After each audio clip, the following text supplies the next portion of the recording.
Hello,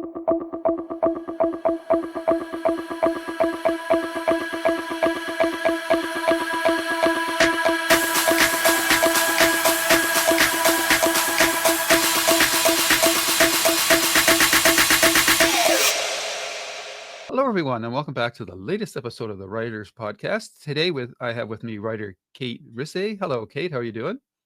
I'm great, Lou. Thank you. How are you? Not too bad, thanks. And we're going to be talking about your book, which is titled Inland, and it's a very timely book as we're recording this on the very day that Hurricane Beryl has landed in Texas, and your book deals with this very type of phenomenon. So why don't you tell us a little bit about, do you have your elevator pitch for your book?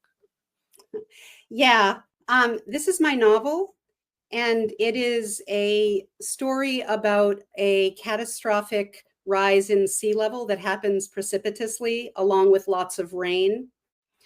And a mother is stuck on a barrier island on the Florida Panhandle Gulf Coast, seemingly just going for a routine visit with her own mother. And she's separated from her 16-year-old son, Billy. And the novel is Juliet trying to get back to her son, Billy. It sounds perfect for a Netflix series. Yeah, pass that word along as much as you'd like. Yeah, we'll see what happens. So, Kate, why don't you tell us a little bit about yourself? Sure. I teach at Tufts University. I'm a teacher there, and I've written a lot of nonfiction and essays on Latin American culture and literature, and Spanish culture and literature. Interesting. When I was younger, I did publish a few short stories. Okay. But I stopped kind of writing academic work and turned towards fiction. Okay. Yeah. Very cool. And your educational background, what did you go to school for?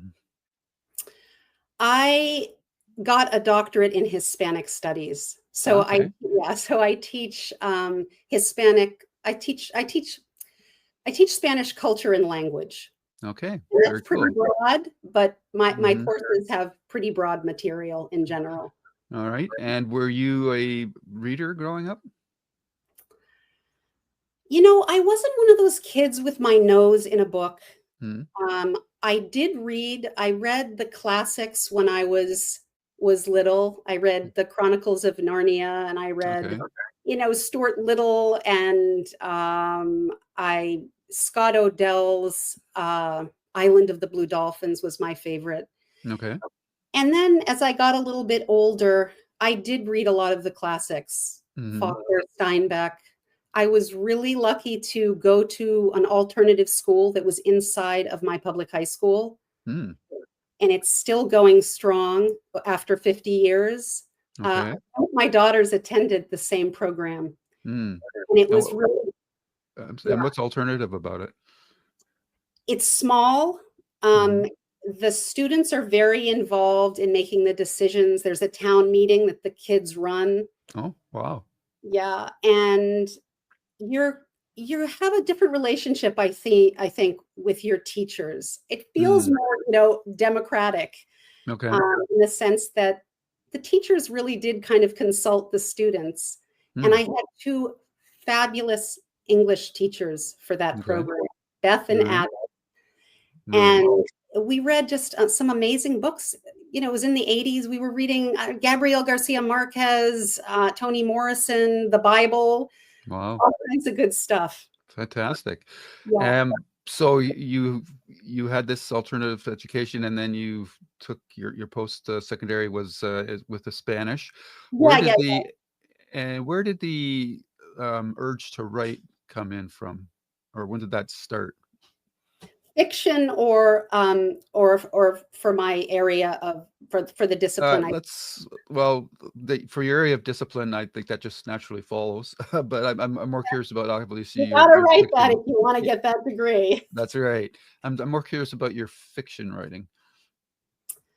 I've been really lucky to be part of a writers group for 35 years. Okay.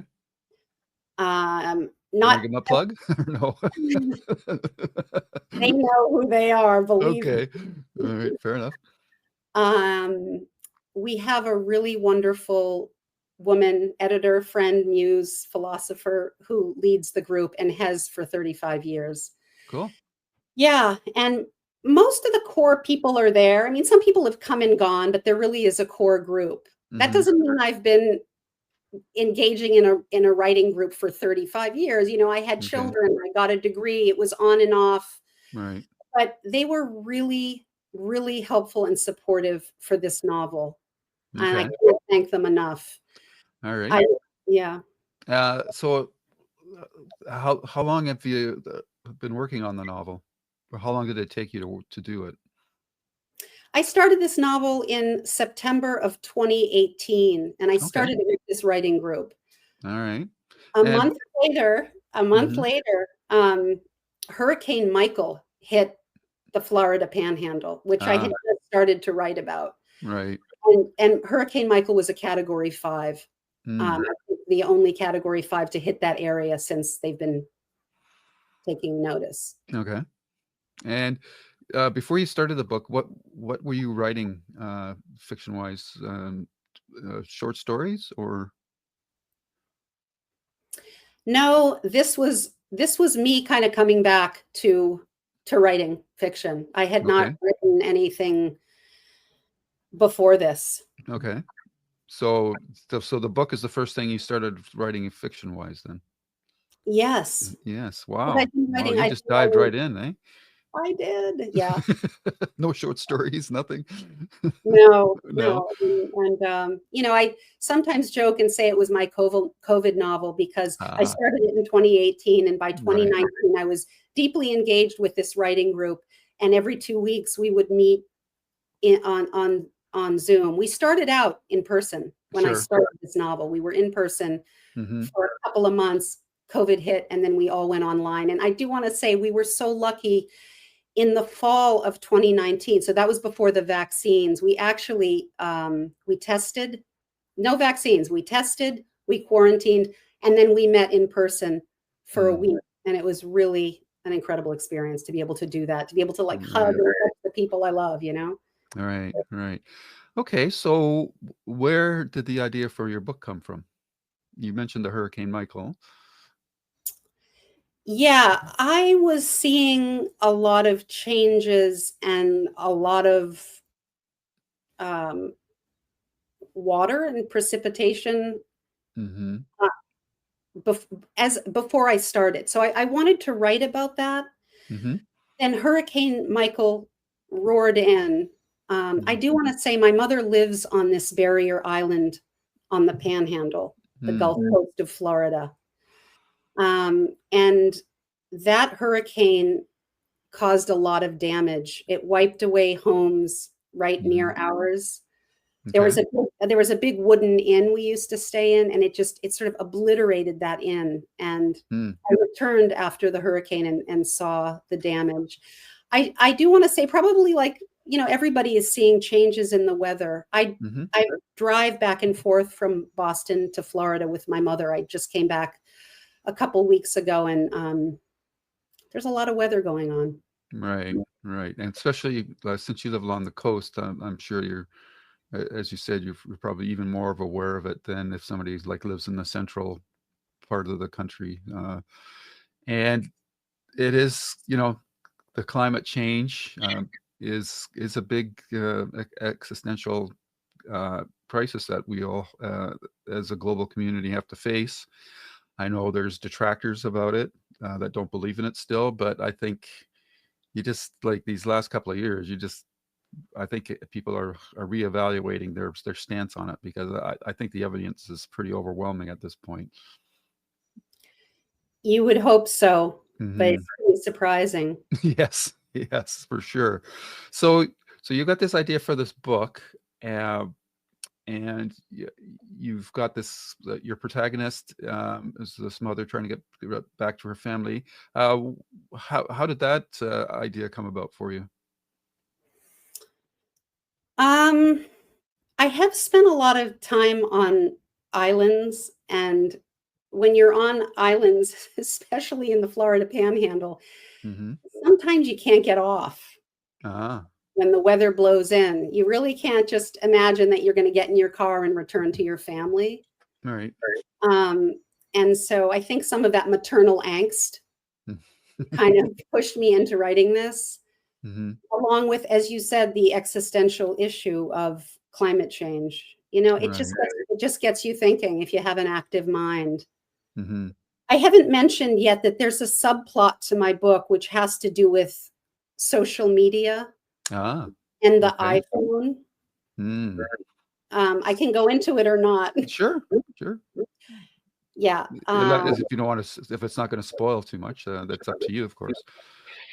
No, in the world I've created, the iPhones have been banned very recently. Oh, the son, who's one of the narrators, there's the mother and the son, they both narrate. The son has secretly kept his, and the mother is complicit in that. So this is a sort of another existential, maternal or parental concern that also comes through in the novel, which is social media and the effect that it has on young people. And you just mentioned that climate change really is this issue that's popping up all over the place, and so is social media. The Surgeon General, as you know, just said he wants to have warnings on social media, as though it's like a cigarette or something like that, because it does cause damage, even though people seem to be in deep denial about that. Anyway, that's the subplot. So these are the two existential components I'm grappling with. Cool. It sounds like you've really tapped into a lot of current day issues in quite a timely manner. So is this book a standalone book, or is it going to be part of a series? Or you are the fourth person this week who's asked me that. So possibly. Right. I have a sort of hopeful ending. A reviewer just wrote that there's, quote, something like hope at the end. This idea of hope is really interesting to me. It turns out there's a lot of what they call cli-fi, climate fiction. I didn't read a lot of it as I was writing my novel, but I've now read a number of novels that are cli-fi. And there seems to be a tendency or a movement, not in all of it, of course, but in some of it, to be a little hopeful, to propose a world that does have solutions, possibly. A world where people can adapt if they do something now. Right. We can't keep waiting around. So there is hope at the end of my novel, and perhaps I'll go with that and do a sequel. Okay. Given the nature of your book, you've mentioned climate change and the social media. The temptation to get preachy would be strong, I would think. Is that something that you were aware of, or that you have to be cognizant of and prevent yourself from doing, or were you able to monitor that, or was feedback from your writing group helpful for that? That is such a great question. Yes, I did consciously try to avoid that. The best thing I can say is that once you get into your characters, you just try to make them sound as real as possible. I mean, there is one scene where they are taken in by, it's late at night, the rural Florida road is saturated. They pick up a local man and they go home to his house. He says that they can sleep there. And one of the characters does get a little preachy with the older man he's just an older guy. He doesn't want to talk about climate change. He doesn't really think it's his, and so I was very aware of that. Long story short, I was very aware of not being preachy. But I feel like once you get into your characters, you naturally avoid that because you want to have the most natural dialogue you can. And yeah, some people are really preachy, but it can get tiring, and it doesn't really solve a lot of stuff sometimes when you're preachy. Okay, very good. Now, Since this is your first book, I'm quite interested in your writing process. How would you describe yourself? Are you somebody that just sort of sits down and starts writing and see what comes, or did you carefully outline everything that you were going to write for your book? How did you approach that? I write very early in the morning. Okay. We're talking about the process. So Mm-hmm. I did put myself on a schedule, got up Mm. really early, which is something I had done for the dissertation with 2 babies, you know? Okay. Yeah. Um, and I do want to say that the product that is published now is quite different from what I started. Hmm. So I really am a believer, like a lot of writers are, in just cutting and editing. Okay. So there was a lot of material that just went to the wayside because, Mm. again, with this writers group, they're excellent editors, and my Very good. publisher and editor was great at that as well.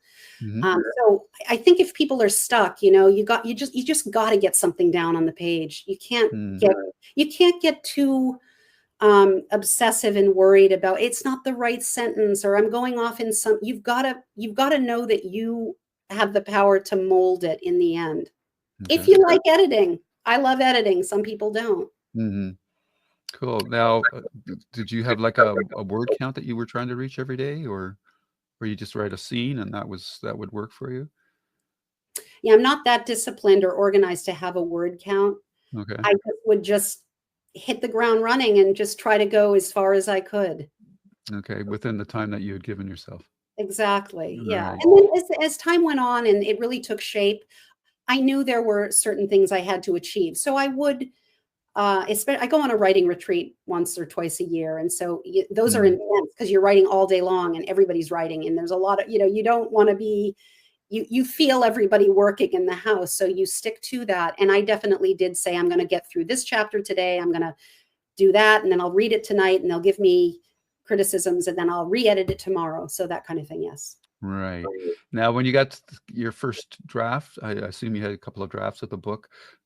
Did you have a editor take a look at it and make suggestions, or were you just basing it on the writing group feedback? No, I had the luck to get published by 12 Willows Press. Okay. That's the number 12, not Right. stand out. Mm-hmm. 12willowspress.com. Amazing publisher and editor, really helpful, really held my hand along the way. I couldn't believe it. Really, it was great. Okay. So now that you've got your first book under your belt, uh, what's next for you? Oh dear. Um, I guess you haven't been asked that question yet, or have you? I've written a lot of nonfiction stuff for my Right. academic world, and Uh-huh. I'm attracted to writing nonfiction. Oh, okay. You know, fiction is wonderful. It's fun and interesting to conjure these worlds, but I'm also very attracted to the idea of writing something nonfiction, perhaps around something I teach with Okay. Hispanic studies, Sure. Very good. something contemporary. Right. So your book is out now, I assume? Is it out Yes, now? it And it is. can be found in all the usual places? Absolutely. And there's also an audiobook Okay. and an Very ebook. And Wow. I'm not narrating the audiobook. It's a professional reader. Okay. And are you happy with the results of the audiobook? I am very. Mhm. Good, good. So, you've got this book out now, and to be honest, for a first book like that, you've turned it out in quite a short time, but it probably feels like a lot longer to you. Are you you're actively doing interviews now, and that I assume that you're going to be doing like book tour maybe to a certain extent, or you're going to signings and things like that. I hope so. Yeah, I have my first one this Thursday in Oh, Brookline great! And where's that? Sorry. at the Brookline Booksmith, Oh, 7 okay. p.m. Very cool. And now that you have this book out, I'm just wondering, what did you feel that you've learned about the writing process and maybe about yourself? Was it a bit of a self-discovery journey for you, or? Yeah, it's a long journey. Hmm. You really got to be really persistent and stick with it. And again, I'm just going to go back. I had a really good experience in graduate school and writing a dissertation. I had a lot of Hmm. support, a lot of help. And I think that's stuck with me. Um, so, you got to follow through. You got to believe in it. Hmm. Cool. Very good. I'm just curious I'm looking at the cover, like it's showing a lot of water along the coast. You've mentioned your story is focused on the Florida Panhandle. Does it cover other aspects of the East Coast as well, or? It's the entire Eastern Seaboard. Okay. And And when places flood, which I've learned in the last year, Burlington, Vermont, where some of my family live, hmm, they had a terrible flood in Montpelier. okay. Vermont is not on the coast. Hmm, So when the rain falls like that, there are watersheds and dams. You don't have to be on the coast, right. and these places can have terrible floods that. Yeah. I remember seeing on the news, was it in Iowa where that dam, where the people lost their house and then they had that store, the dam store, I think it was called. I think it was Iowa. Yeah, and There's been that's so heartland. many. Yeah. It feels like there have been so many. Even a couple years ago, I was driving back with my mom, and we decided to take a left and go to Arkansas. She's from Little Rock, Mm, and I remember the Arkansas River was quite flooded. Cars were underwater, and Arkansas is not on the coast either, and right. the banks had burst, and Sure. it caused a lot of damage. Yeah. Really Scary damage stuff. into a city and into towns, into the industries, Right. into Right. the So then in with your book, are you dealing with like people in these areas as well? Because you said the stories about this mother in the Florida Panhandle, but do you have other characters in these other parts of your book or? Yeah, so she's driving home from Florida, trying to get back to her son. They're communicating intermittently on this Okay. condemned cell phone that they've both kept illicitly. And Right. the infrastructure is failing, including the infrastructure for the phone. So technology is supposed to help, but it's miserably failing them. They're Mm. communicating not in real time, and they go through towns and cities and rural areas, and they meet people and they help people, and people help them. Oh, okay. Yeah, So this is a more of a road trip kind of story then. kind of is. Yeah, Yeah, okay. I just thought for some reason she was already in the Florida Panhandle. I hadn't realized. So she's driving from where to where? she's driving from the Florida Panhandle, the Gulf Coast, what they call the Forgotten Coast. Right. Please keep it forgotten. And drives north Ah. through the southeastern states, Oh, okay. Okay. the mid states, Hmm. um, and into New England. So it's a Okay. long Wow, car. that's quite a haul. Yeah. And they do pick up people on the way. Okay. How about from a research perspective? How much research did you have to do? And I don't know in what areas. And maybe like you've had to learn about all the dams and roadways and like you're talking about the infrastructure. Was there a lot of research from that for you, or? Yes, there was Okay. research on, like you said, infrastructure, climate. I'm not a scientist, but I do read science. My Hmm. daughter's a scientist. Okay. Um, and also just how people might adapt Hmm. and the options that they might have. Okay. Did you just research it yourself, or did you actually talk to experts, get them to take a pass on your novel to say, no, this isn't possible, or this isn't quite right? My editor, publisher did a little bit of that. Okay. And so I did not actively do that. I Okay. did give my book to some people to review Hmm. who are scientists, but Okay. it wasn't like I want you to edit this and look at Right. this. I Yeah. didn't. Yeah. Um, so did you have like a Google map open all the time? How did you go about that? There's I all these alternative routes or whatever. I don't know. done this drive. I just did it a couple of weeks ago. I've done this Okay. drive back and forth numerous times. Okay. I pretty much know all those states that you go through. We Okay. don't always take the same route. We do take rural roads. Okay. Yeah, up through the, pecan groves of Macon, Georgia. Yeah, Virginia farmland, Okay. Mason-Dixon, all of it. Very cool.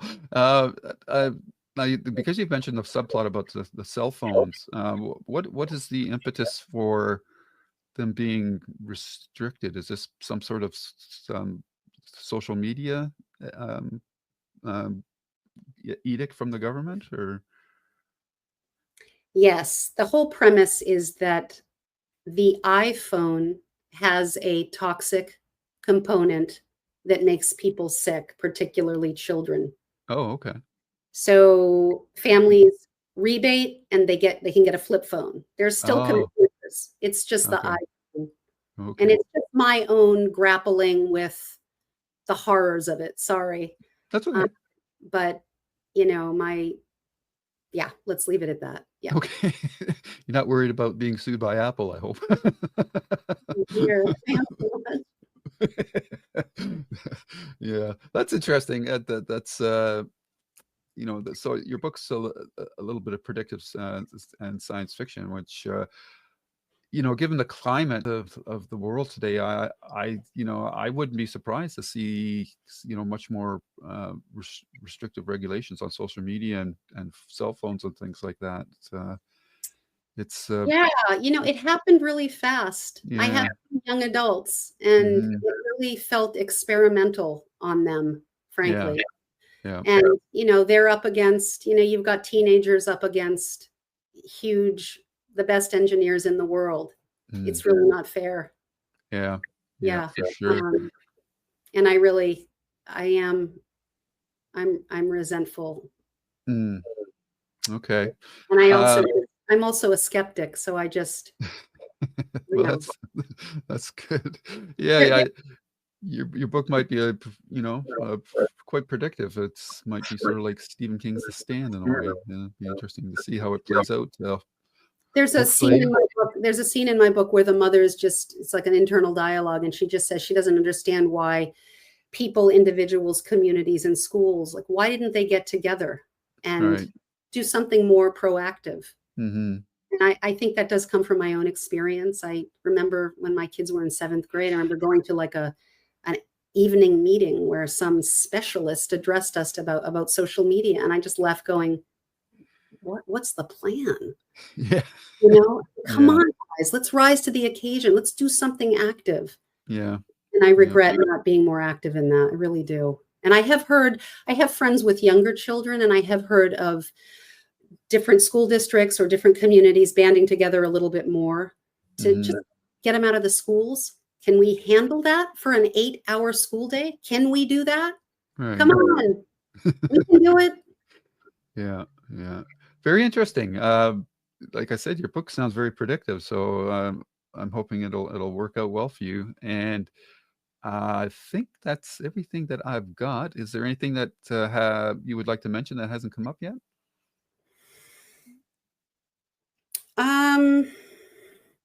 I'll do a little cocktail chatter at the risk of sounding preachy. Okay.